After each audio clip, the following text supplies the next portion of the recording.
Hi, everyone. Happy Tuesday. I hope you're having a good week so far. I want to give everyone a few seconds to join from the waiting room before I announce today's presenters and today's topic. Let's see, I think people are starting to join here. So we have Kevin and Jose here from Advanced Architectural Products, and they will be presenting the topic Stop Throwing Building Performance Out the Window. So, a few things to note about today's presentation before they take it over. First one, this is AIA approved, so you will be receiving one learning credit for today's presentation and attending it. If you were not able to drop your register or your AIA number when you were registering, that will be the first link I'll include in the chat just to make sure you receive credit for today's presentation. Second thing, there's a Q&A at the bottom. Feel free to use the Q&A or chat me directly, and we'll get to those questions at the end of today's presentation. And then the final thing I wanted to note is where to find advanced architectural products on Acelab. So give me just one sec to share my screen here. So the best way to go is to start typing in advanced architectural products in the search bar and hit manufacturers here. From there, you'll be able to see some really great products along with a great way to get in contact directly with Jose here. So scrolling down, just an example of a product here. It'll give you all your 3-part specs along with the performance data and a way to directly save and compare this product here. So I think that's it on my end. This will be the second link I drop in the chat. And whenever you guys are ready, Kevin and Jose, you can take it over. Great. Thank you, Elisa. Hi, everyone. My name is Kevin Mlutkowski with Advanced Architectural Products. And Advanced Architectural Products is a company that's been known for driving innovation in the continuous installation and building enclosure space. And today's presentation, titled Stop Throwing Building Performance Out the Window, really gets at a lot of what we've been hearing more recently about the desire for windows and window efficiencies to become more and more efficient. And obviously, there's been a continual transition. I've been in the design and construction space for more than 20 years, and there's designers and builders have been wanting to become more environmentally friendly, more environmentally conscious, and design buildings that are more efficient. And there's been a notable trend in that direction. And even in the past couple years, we've been hearing a lot more about the desire to really look for any opportunity to make those buildings more efficient. And that's what we're talking about today. Like what happens at the window framing, and how we can essentially stop throwing that building performance out the window. And so for the longest time, sort of the philosophy was if we focused on the glazing, if you upgrade the glass and use low E coatings and argon fills and everything to make the window itself as efficient as possible, that's where you would achieve the highest performance of the window. But the challenge has always been having those highly efficient windows with legacy materials framing the windows.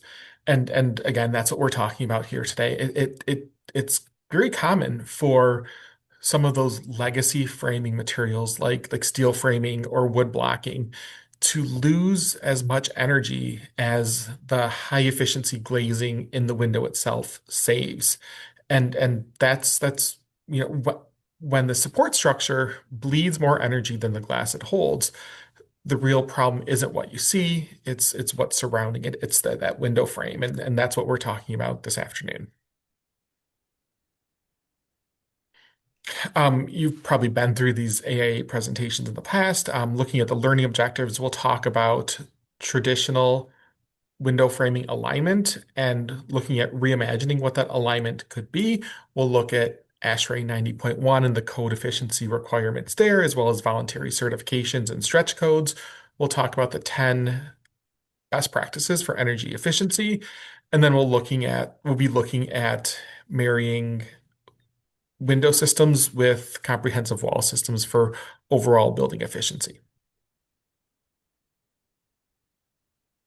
But before we get into that, I just wanted to put these 5 images on the screen that showcase some common window framing failures.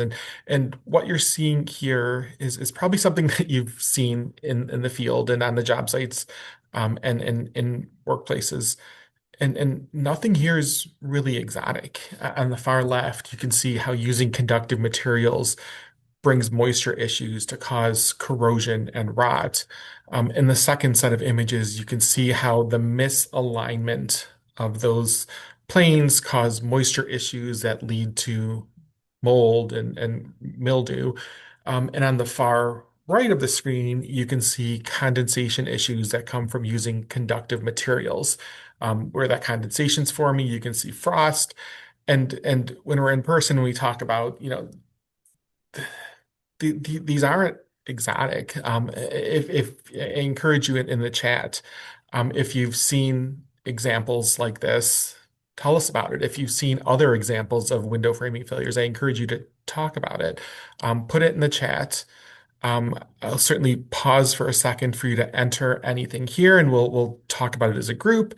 Um, and I think some folks are typing, but I don't see anything yet. So I guess we'll just go on to the next slide here. But if anything does come in, we will certainly address those.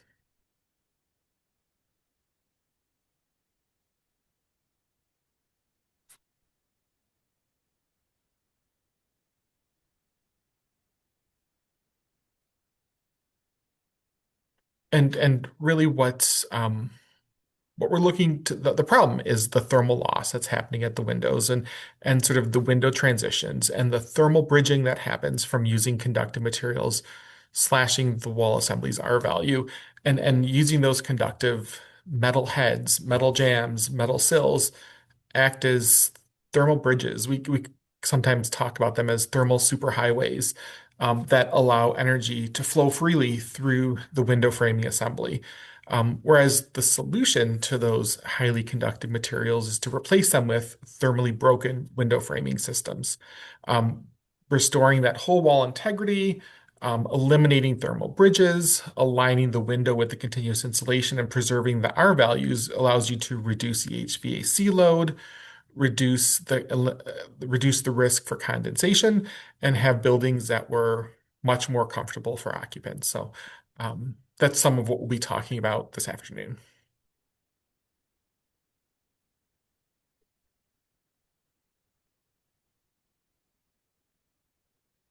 So before we dive further into sort of the science and theories behind what we talk about today, I just want to spend a couple minutes talking about really what's going on in the market today. I'm sure a large reason we're all on this call today is because we're aware of how important building performance and making better material selections has become, why it's so important in today's industry. But we don't just want you to take our word for it as manufacturers. There's actually a couple things from building codes and voluntary certification programs that are out there in the market today that are really the main levers behind really this huge push for more energy efficient building systems. The first one I want to talk about is one I'm sure we're all familiar with, ASHRAE 90.1. Um, and really bringing your attention to some new code sections that they implemented in the most recent version of the code. Um, Really, the first thing they did is in this section 555, they identified the five most common interfaces of where we have energy and heat loss on that building envelope. And we can see the fourth one on that list is window to wall transitions. And that's really what we're going to spend time today on is how we can improve those window to wall transitions so that as the numbers we'll look at so that we can double our thermal efficiency at that window opening. But it wasn't enough for ASHRAE just to say, hey, here are these five sections you need to look at.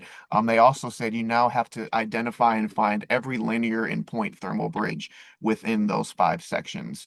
Um, so again, thinking back to what are the things we need to get the right calculations to meet these minimum energy requirements, just keeping in mind that for all of those five most common transitions there, you will need to find all of those linear and point thermal bridges. Um, and then I want to call attention to what's on the right side of the screen. This is really four steps that ASHRAE has laid out that they say helps you meet these code requirements. And I want to draw your attention to the one in the top right there, which is aligning the glass with the insulation, because this theory is really paramount to a lot of what we're going to be talking about today, in terms of having that continuity between the glazing and the framing system of the window itself. So what ASHRAE says is to push the window frame outboard so that the glazing aligns with or within 2 inches of the continuous insulation layer. And while that's certainly a great start, we've got some data points that we'll look at a bit later on in the presentation that really show why you actually want to eliminate that 2 inch gap and have that full thermal continuity between your glazing and the continuous insulation layer. And we've got some visuals that really illustrate where that heat loss happens when you have a recessed window that leaves space between the thermal layer and the glazing itself. And I want to bring this to your attention because as designers, you're really not allowed to ignore these common heat leak issues anymore. And so we think that by following some pretty simple alignment rules, that's going to be the best way to help you have that wall perform closer to the specified R value. The next up is Passive House. What we hear commonly from folks is that Passive House seems like a daunting certification to obtain, and that can be true. There's a value on screen there that really shows essentially a zero tolerance policy from Passive House for thermal bridging. The number you see there, it's essentially so low, it's almost undetectable in the amount of thermal bridging that Passive House is allowing to meet their minimum energy requirements. And again, I bring this up today because we oftentimes don't think of the perimeter on the envelope, the openings, as a major source of energy loss.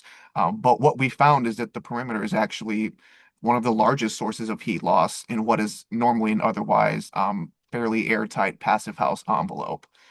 And you can see on screen here, there's really two things that Passive House is asking for. It's putting the window frame inside the insulation, and then wrap the opening with more thermally efficient materials. And if we think back to what we saw on the last screen, that's similarly in line to what ASHRAE was saying, in terms of realigning the glass with the continuous insulation layer. But before you make that alignment change, you have to replace those thermally conductive materials that make up the legacy window framing. And what we've seen to this point is that composite metal hybrid is honestly the best solution to achieve that. And so we'll dive into some of the science and theories that really backs that up here in a bit. But just wanted to reinforce that there's really some simple steps that you can take to meet these minimum requirements for these voluntary and mandatory certifications. I am kind of curious if we've had anyone on the call today that has designed a passive house project or is a passive house designer. I'm curious to know what the crowd has contributed to in terms of passive house.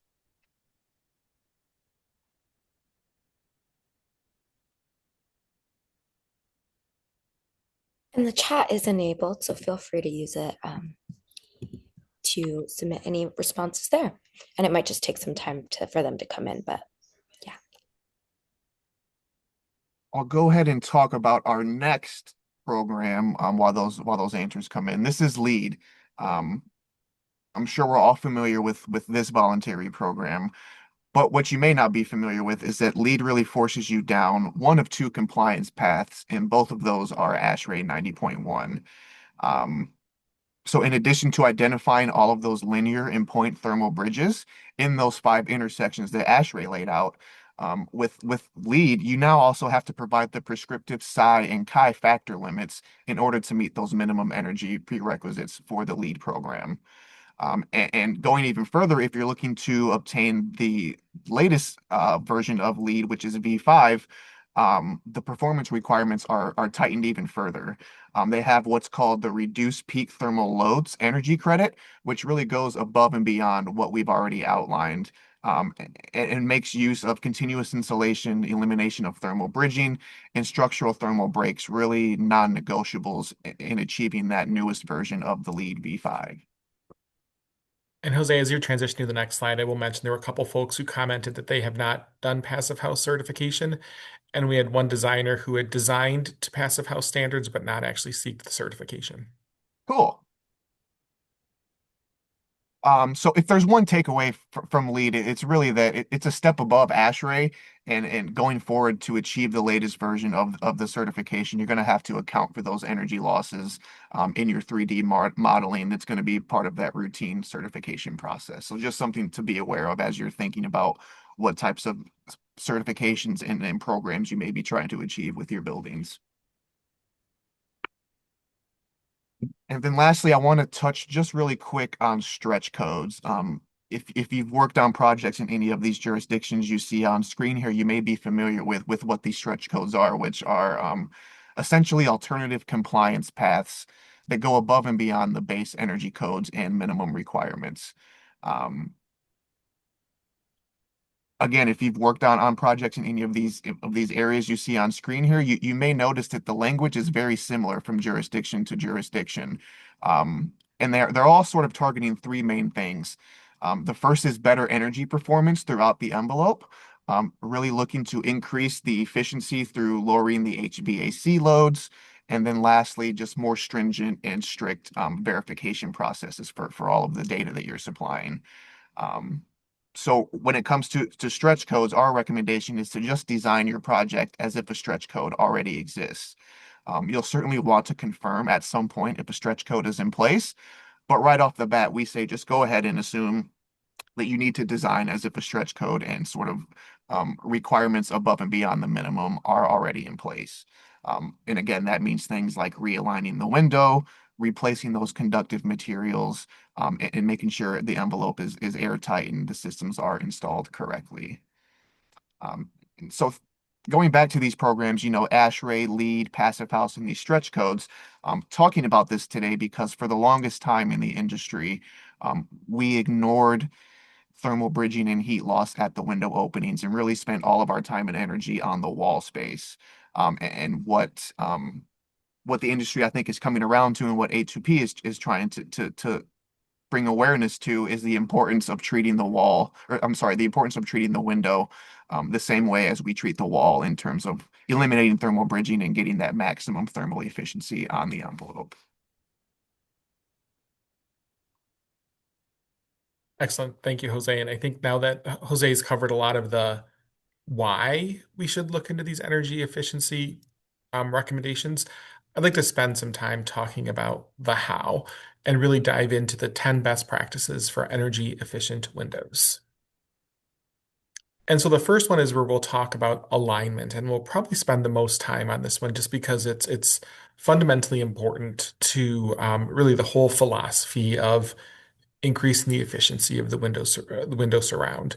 In the center of of the screen, on the left-hand most image, I'd like to start there where we look at the window not being aligned with the continuous insulation. So you can see the continuous insulation pushed outboard of the structure where the window is recessed back. And by doing that, you don't have thermal continuity. You could see that red line, sort of the how it sort of juts in at the where the window is recessed. That leads to efficiency. That leads to a lot of thermal inefficiency. Contrasting that on the right, where you have the window fully aligned with the continuous insulation, you can see that thermal continuity. When the thermal plane of the continuous insulation fully aligns with the thermal plane of the window. The window's not recessed back, but it's pulled outboard, so you get that full alignment. And it requires additional structural capacity. You need a window framing system that can carry the structural load of the window. But by doing that, you get the full thermal alignment. And we've been talking about this with designers over the past couple of years, and it's really great to have these conversations, and you can sort of see the light bulbs go off when you talk about the alignment that happens and the subsequent impact on thermal efficiency. Um, but you can also see sort of the gears turning about design intent. And by not having that window recessed, it eliminates the shadow lines that many designers like and that they strive for, and the aesthetic appeal that comes with having those shadow lines. So I'd love to hear in the comments, um, what do you think? What are your thoughts on the shadow lines and the recessed windows? Should we as designers aim for maximum thermal efficiency by aligning those thermal planes, or is it a worthy trade-off to decrease some thermal efficiency to get those shadow lines? Um, I see a comment designed like on the left. So the window is recessed. Thank you for sharing that. Certainly welcome any other comments as well.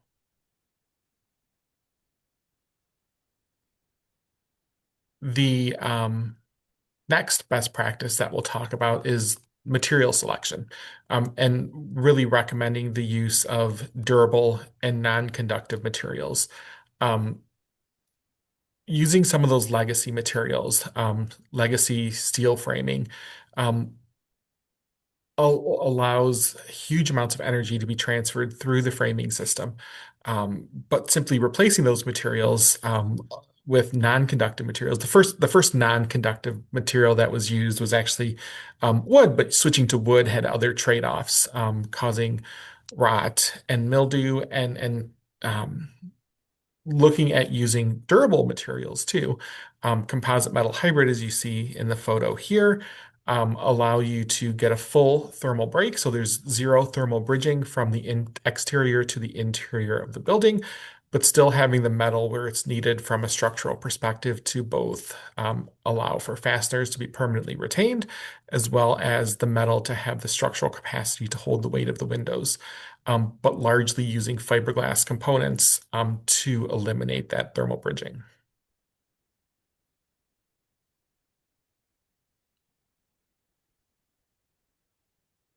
Third best practice is to eliminate air and water leaks. Obviously, very important from a window perspective. Advanced architectural products, we recommend a three-layer sealing strategy here, where you both block the drafts using an air barrier, using shiplapping techniques, and other water strategies, shedding the water from the structure, and then looking at redundancies. So you're sealing from the inside too, using tape or caulk or backer pads to get that additional sealing from the inside too, bringing levels of redundancy to the window frame.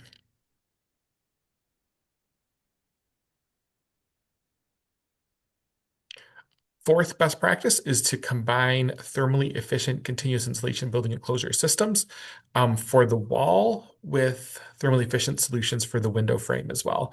By pairing a system that you're using on the wall, you're providing that same level of thought and thermal efficiency to the window framing system as well to maximize the R value and allow that same level of thermal continuity throughout the external exterior of the facade.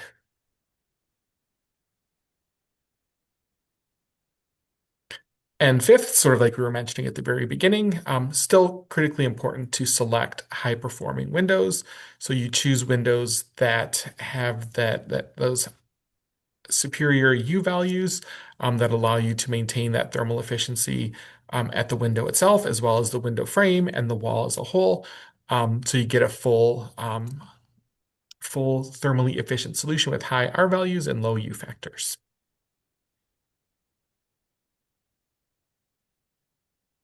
Just looking at a few of the comments that came in regarding the design intent versus the recessed windows. Um, so there's a question about what's the percentage of thermal loss at these window perimeters. We have a slide here in a bit that will talk about what those actual numbers are and the thermal loss you see with a recessed window.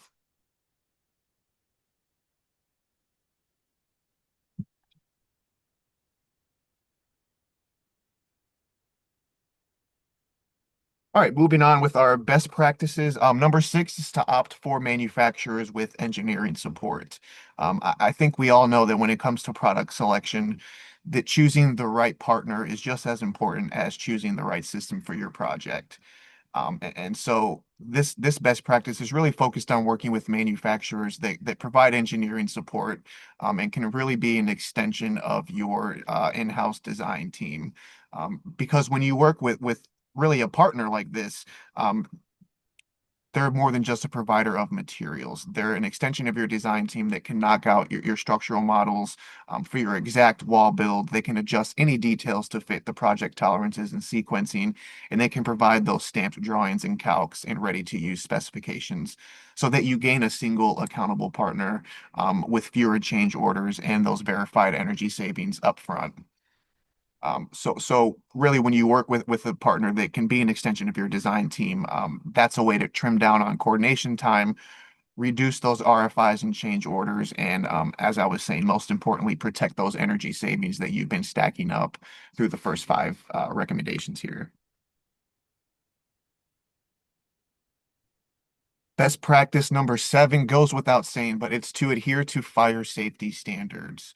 Um, we know thermal performance can't come at the expense of life safety, which means all of the perimeter details that we've discussed so far still need to pass the fire code at the end of the day. And one thing to note that's interesting about the NFPA 285 compliance test is it's a full assembly test. So that means the framing and the insulation at the window opening must be fire resistant, in addition to the complete wall assembly. That includes the windows. So really looking for systems that carry that NFPA 285 compliance will result. Um, if you go a route that doesn't have that compliance, you face engineering judgments and project-specific testing that we know aren't cheap. So really our recommendation is to make sure that you're verifying those fire ratings first before you're layering on the energy details that we're mentioning here today.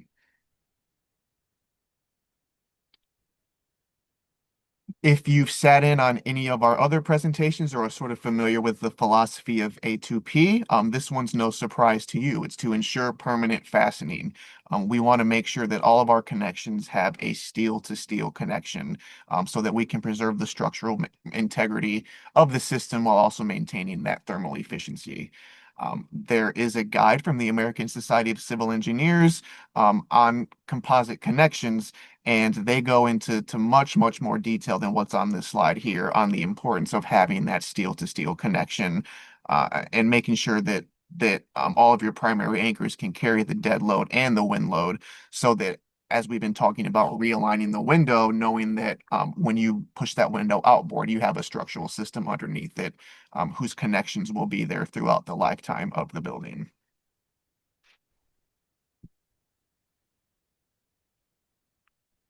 And best practice number 9 is to prioritize ease of installation.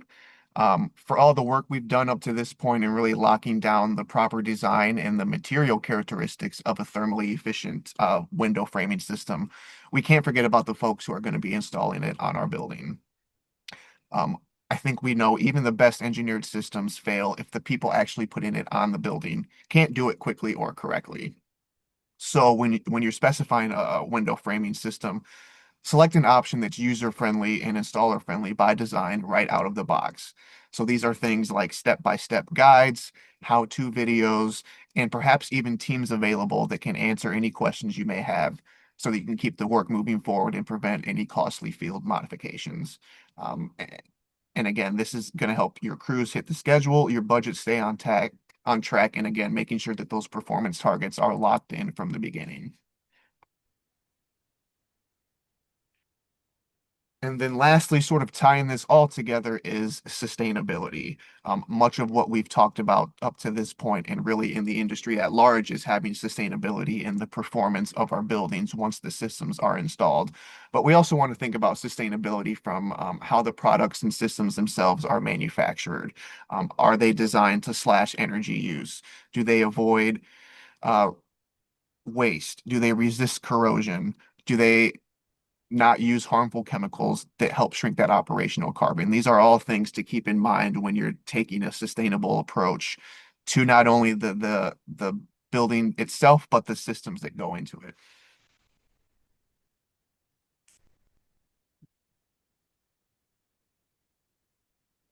And so I know we talked about the importance of materials, throughout the first 30 minutes that we've been together.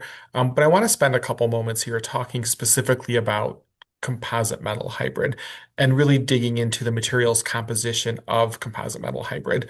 And you could see in the center of this slide, you can see sort of a cross section, sort of a simplified illustration of what composite metal hybrid, the materials that it consists of. And I'd like to call your attention to the center of this illustration, where you can see the glass rovings. And composite metal hybrid materials are a pultruded product. So the materials are pulled through a production process and formed into the shape that you'd be looking for. So you would expect those glass rovings in the center of this cross section going in the lengthwise direction because it's being pulled through the system.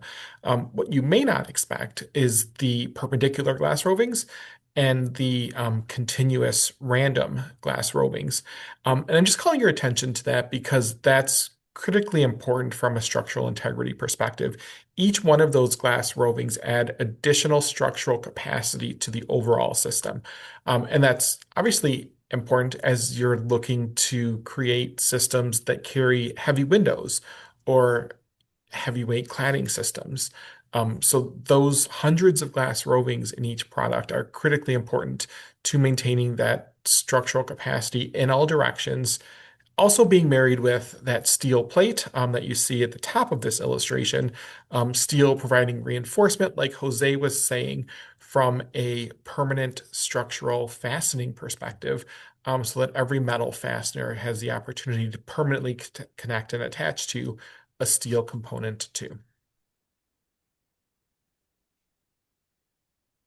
And kind of going back to a side-by-side image, on the left, you can see a conventional system where the window is fully recessed. I know there were some comments in the chat about sort of the pros and cons of alignment like this. One of the big cons is you can see that energy transfer there. You could see that substantial energy loss right around that window frame. The temperature differential inside that wall cavity is almost 30 degrees. And that energy loss there is what leads to an overall system efficiency of about 45%. Contrasting that with the composite metal hybrid option on the right, that efficiency skyrockets, more than doubling to almost 97%, while the temperature differential inside that wall cavity drops to under nine degrees. And that's because of the two primary things that we talked about, being able to realign that window and push it outboard, as well as replace those highly conductive materials with materials that are not conductive, composite metal hybrid materials that don't allow thermal bridging and allow that maximum thermal efficiency. And so this wraps up the end of the educational portion of the presentation. I'm going to turn it back to Jose in just a second, who's going to talk about some of the solutions from advanced architectural products that allow you to meet these 10 best practices. But before we get into the product side, I encourage you to open up your chat boxes yet again, and talk about some of the 10 best practices. Are there any that stood out as more important than others, or are there some that maybe the opposite don't seem as important? We'd love to hear some comments from you all, on things that should or shouldn't be prioritized, and just some thoughts from you before we look at some product solutions. But I'll turn it back over to Jose.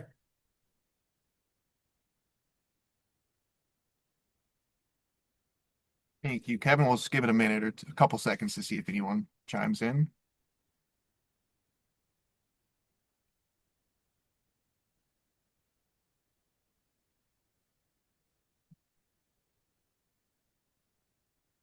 Yeah, and there was a question that came in about demonstrating the effectiveness and the thermal efficiencies, and we are going to spend a little bit more time towards the tail end of the presentation, looking at some different materials options that do provide modularity and customizations regarding the alignment and the material selection. So yeah, we will certainly get to that. And I also see some comments here about the significance of repositioning the windows and the alignment. So certainly thank you for those comments. We'll keep an eye on the comments as you would expect, but Jose will kind of jump into the products.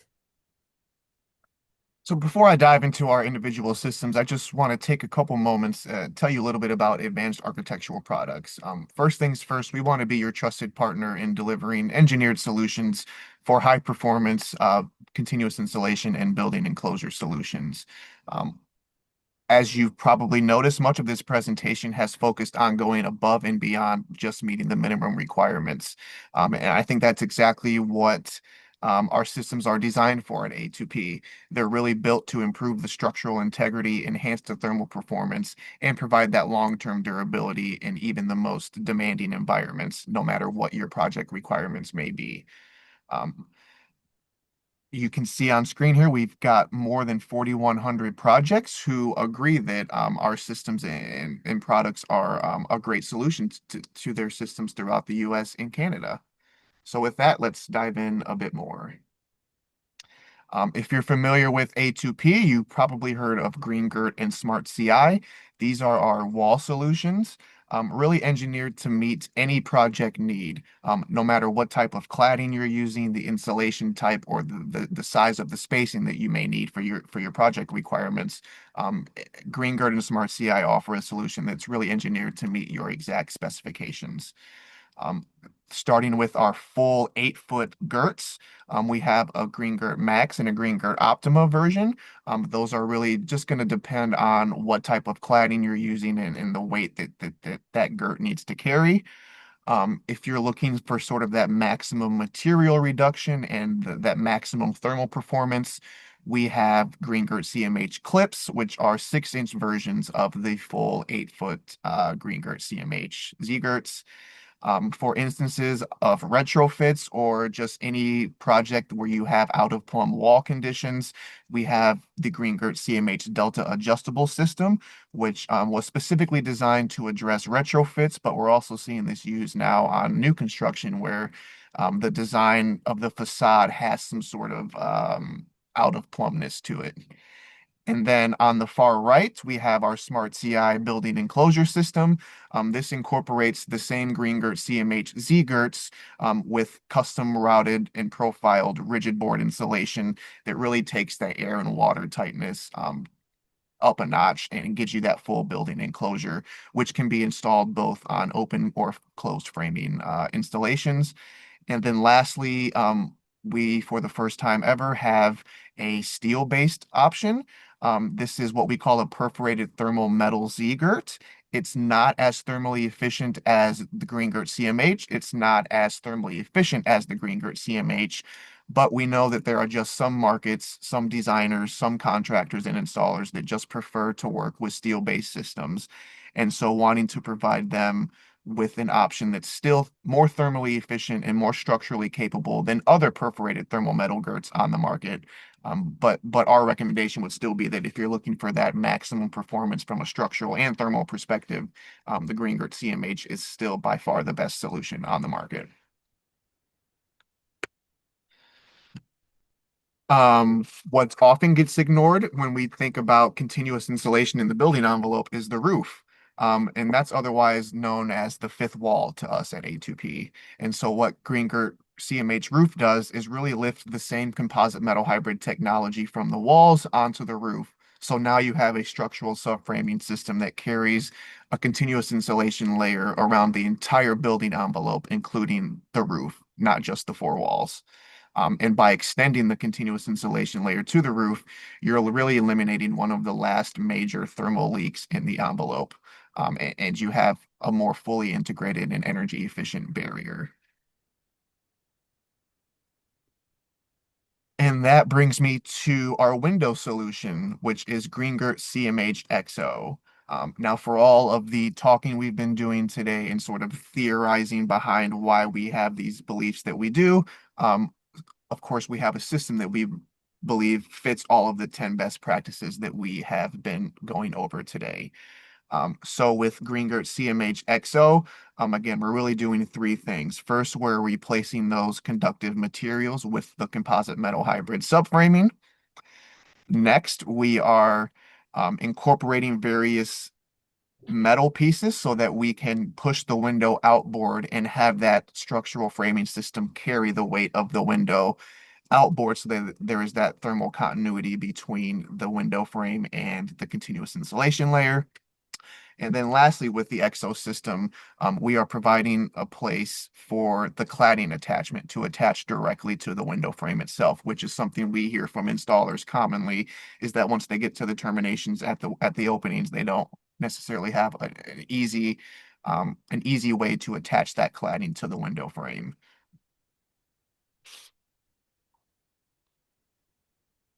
So with this product, we really feel you can turn the most vulnerable part of the facade into one of the most energy efficient. And best of all, you really have a system that seamlessly ties the walls, windows, and all of these energy targets that we've been talking about today together. And I'm going to take over now and talk about the modular components of the Greengert CMH exosystem. But first, I do want to thank James for the comment. Back to the best practices and what's most important. I appreciate your comment on the moisture and the importance of moisture protection. And I like to think about some of those images that we looked at the very beginning of some of those failures and the importance of not adequately managing the moisture around windows and openings. So thank you for that. Going to the Greengert CMH XO that you're seeing on screen, this image is intended to sort of be an expanded view of the components as they're separated, and really looking at the benefits of modularity and the benefits of your team working with our team to select the right modular components that really optimize the system and allow the Greengert CMH exosystem to help you meet some of the performance targets of your specific projects. On the next slide, we'll start going into what each of the specific components look like. I'll start here by looking at the base components. You can see the Greengert CMH XO header, jam, and sill bases.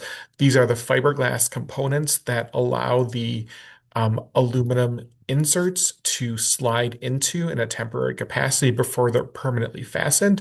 But what these do, and these are the main structure of the Greengert CMH XO product, they're completely non-conductive. So it's a fully thermally broken product that allows no thermal bridging because there's no through metal in the product. So these are the base components. You can see the different depths from the shallowest of 2 inches all the way to the deepest of 6 inches. We'll show some options on the next slide that allow additional 1/2 inch depths. So being able to provide between 2 and 6.5 inches of insulation built into this Greengert CMH XO modular system. Here you can see those aluminum flange insert options. On the left for the header, you can see sort of on the back of that header how that component slides right into the rail that we just saw on the bases. And the image on the right, you see 6 options again for the header, but also for the jams, for the sill, and for the header, in options that are both the standard depth and the additional 1/2 inch spacer depth. And that's where you get that extra 1/2 of an inch to be able to accommodate even deeper insulation thicknesses. You can see that the inserts on the previous slide also have different size options. So depending on what sort of requirements your cladding has from an attachment perspective, you may want the standard size, or you may want something that's a bit larger too. So providing that customization to really work with any type of cladding, any type of insulation at almost any depth. Here you can see the dead load clip options. And we often talk about these as the unsung hero of the Greengert CMH XO system. And this is what really provides that additional structural capacity to carry the weight of the window, to be able to push it outboard to get that continuity and thermal alignment. You can see on the image on the left with the base components with the dead load clips. That top image are our aluminum dead load clip options. You can kind of see on this image, there's a slight rail on the lower portion of that sill, and that allows each of these aluminum dead load clips to slide on. before they're permanently fastened into the sill, so you can get that ease for installation. The bottom option is our galvanized option, which provides additional flexibility from an installation perspective, but does not have that rail. And on the right, you can see some of the different depths and some of the different thicknesses of those dead load clips between 3 and 6 inches wide, again, going up to 6 inches deep as well. These are engineered by our technical team working with your design team to really accommodate almost any weight of window. So the placement of these clips, the location, the size, all completely engineered based on whatever the structural requirements of your window framing system include. Oh, and I see a poll that just popped up, so I encourage you to fill that out. If there's anything that we can help with, we would certainly welcome the opportunity to provide you more information. But I'll keep going with the presentation. On the next slide, I think is where we talk about our self-sealing anchor plates, right? And this, as Jose was mentioning, from the perspective of meeting the requirements of the American Society of Civil Engineers in providing a steel component, a metal component for every fastener to attach. Depending on the type of window and the type of installation, we provide self-sealing anchor plates that allow fasteners something to permanently attach to, so you get that permanent metal-to-metal connection through the fastener.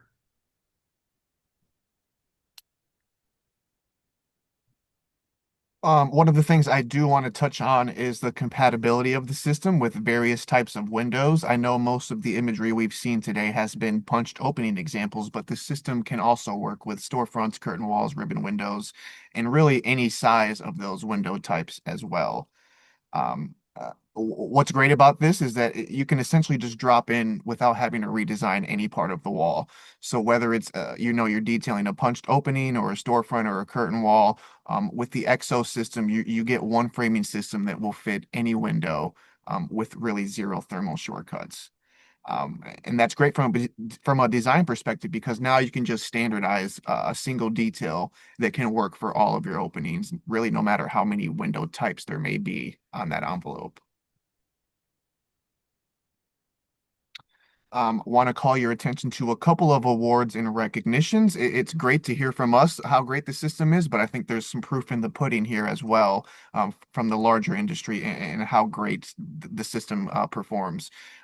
In 2025, it won an A+ award, product award from the Architizer magazine. In 2024, it won a Buildings Magazine Product Innovation Award, as well as an Architects Newspaper Best of Products Award as well. And then for some examples in practice, we have 3 project examples here that really showcase not just the EXO system, but how GreenGirt CMH and the EXO system can integrate together on the walls, roofs, and windows. So on the far left there, we have the Indiana Law Enforcement Academy, which is using the Smart CI system in combination with the Smart CI system on the walls in combination with the EXO system on the windows. In the middle there, we have the Gun Lake Casino Hotel and Natatorium. You can note that sort of interestingly curved glass dome in the middle of that photo there. That's the natatorium and really was an interesting application of the EXO system because they were really concerned with condensation and really mitigating the condensation risk of the natatorium. And it's just a really interesting application of using the EXO system there to support the weight of those huge glass panels on that natatorium there. And then on the far right, we have a luxury condo development in Snowmass Village, Colorado, that is using all 3 systems of GreenGirt on the walls, windows, and roof. And then just want to draw your attention to some pretty helpful resources that we have available on our website. You can download the checklist of the 10 best practices that we went over today on greengirt.com. We also have a specialist on staff who's dedicated to answering any questions you may have about designing and installing the XO system. This is something that we think is paramount in sort of getting this system adopted in the industry, is having someone dedicated that, again, can walk you through the entire process of designing and detailing that XO system for your next project. And then lastly, you can download all of our specifications on greengrid.com. We did just publish new manufacturer guide specs for all of our systems, including XO. And we do encourage you all to visit greengrid.com and download those new specifications.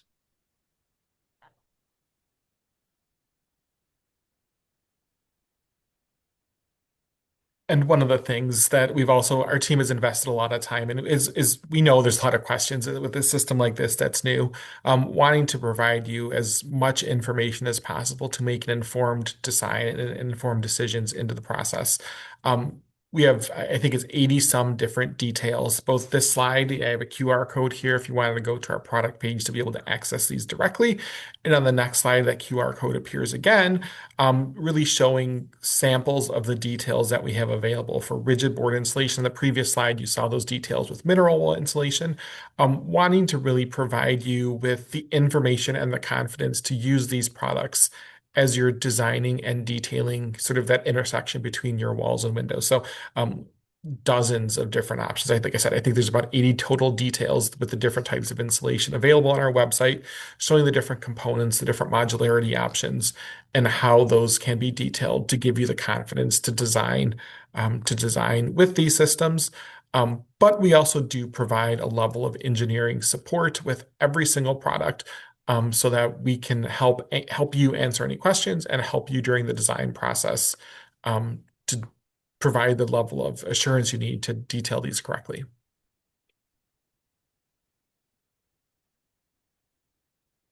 And kind of talking a little bit more about that, every order that's placed with Advanced Architectural Products includes a host of complementary engineering support services. So with every order, you'll get that structural and application review, you get the finite element analysis, you get the stress deflection and validation, and the drawing check. And we also provide optional PE stamped services that are all transparent and fee-based. If you're looking for stamped calculations, if you're looking for shop drawings, or if you're looking for the state of project stamps.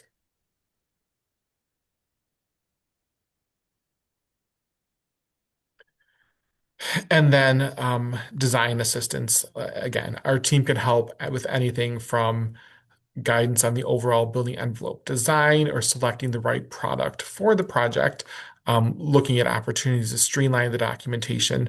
But we also realize that there's a desire for a lot of that design to happen in a self-directed perspective. So we provide all the tools necessary for you to do as much or as little of the design as you would on your own. So we provide the specifications.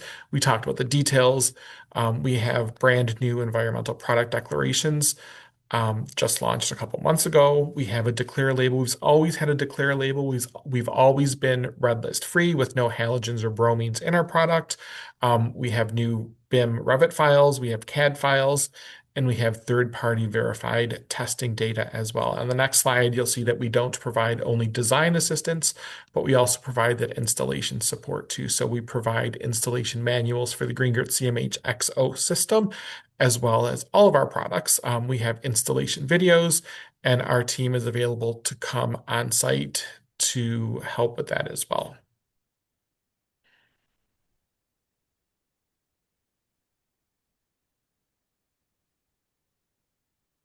And so I certainly thank you all for your time. I see a couple questions that came in the chat. I'm just kind of glancing over them. Oh, hey there, Elisa. Hi.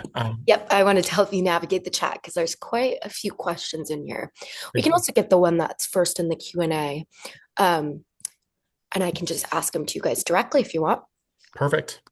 Are 3D Revit walls and roof assemblies available for download?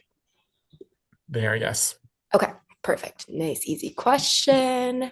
And the best place would be to go to your website or go to Acelab. Yep. Cool. Okay. Why do CMHXO details differ for polyiso versus mineral wood? So the difference, we do have different details for the polyiso as well as XPS, EPS, and mineral wool. We just want to have those options available based on how they attach. Some of the insulation that we do has custom profiling, as Jose was mentioning, so that provides sort of the tightest R value per inch of wall.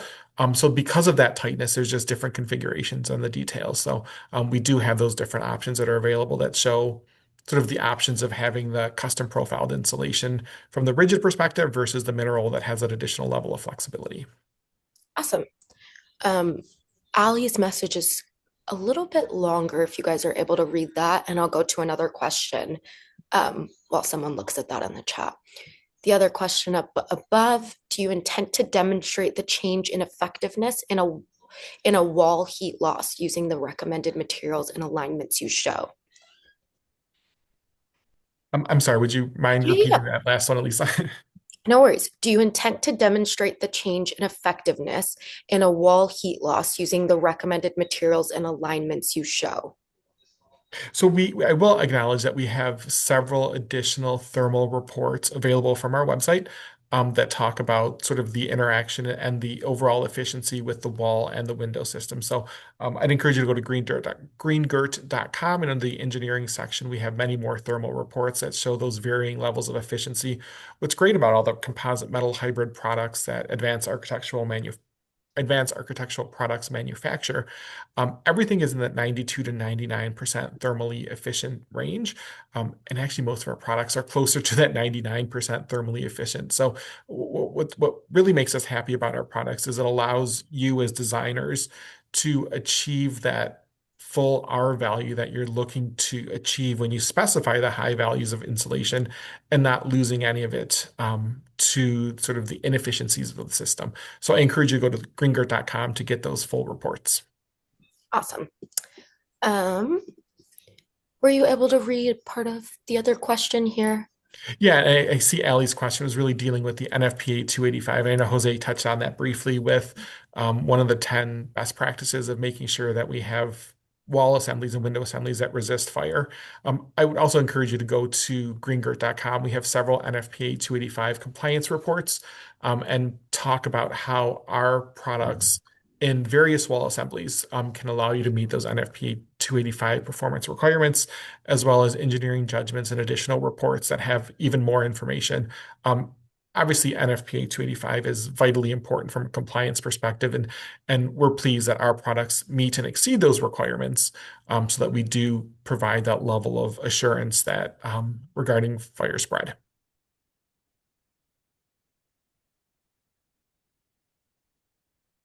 Oh, and you Oh, are, yep. yep, I just realized that. Sorry. Okay. Um, what is the percentage of thermal loss at these window perimeters? Is there a measurable energy savings from aligning the windows with the CI? Is a homeowner going to see a significant cost savings due to this strategy, or is it minimal and the trade-off is they get better aesthetics with recessed windows? Sorry, that was a long question, I know. I would say the thermal performance is very noticeable. We noticed that we've done the testing that with standard legacy materials, when you use those conductive materials around the window frame, you're losing about 55%. So you're only seeing about 45% of the thermal performance of the insulation around there. And that's problematic if it's a homeowner or a building owner or company who's insulating those walls. If you're paying for R20 insulation, but at that window opening, you're only seeing R9 or R10 performance, you're spending perhaps hundreds of thousands of dollars on insulation that you're not seeing that insulation value for. And so we have that data that shows we've been using the legacy materials and you achieve that 45% thermal efficiency, switching that materials to composite metal hybrid and realigning the window is what gets that 96.7% thermal efficiency. So more than doubling that efficiency and allowing almost the full value of that R value to help insulate the structure. Perfect. Okay, I think we have time for one more here. Um, okay. Is there a preferred detail to get a better performing recessed window?